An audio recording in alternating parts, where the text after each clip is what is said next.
We have some 1/2-inch copper pipe. You want to make sure that the end of your pipe is very clean and free of any slivers, which are called burrs. Now, one way to deburr, you could have some sandpaper, you could have a deburring tool, but Sharkbite also makes this versatile deburring and marking gauge.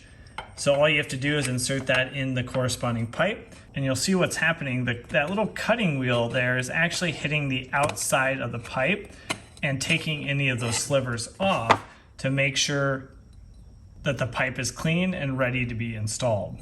You saw the O-ring is critical to shark bites, and that's why you can't have any sharp edges. Now, the deburring tool also serves as a marking tool where you can mark right at the end, and then you have a depth gauge to know you have the shark bite fully seated on the pipe.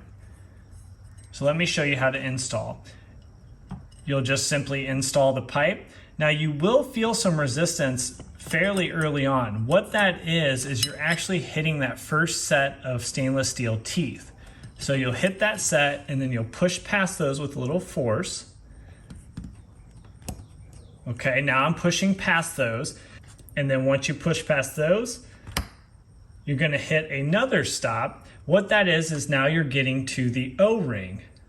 But you need to push past that so the pipe is fully seated in the coupling or the cap or the T or whatever fitting you're using. So you apply a little bit more force, and now you are fully seated onto the pipe.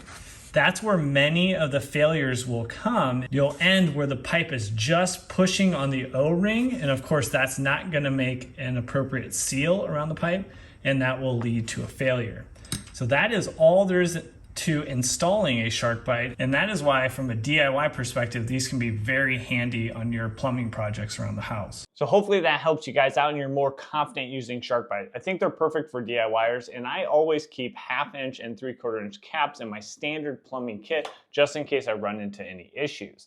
Now, if you want to see other Sharkbite components in action, you can check out this video right here where I installed an outdoor spigot that has a Sharkbite fitting on the end, and it came in super handy at my own home. So thanks for joining me on this video, and we'll catch you on that next one. Take care.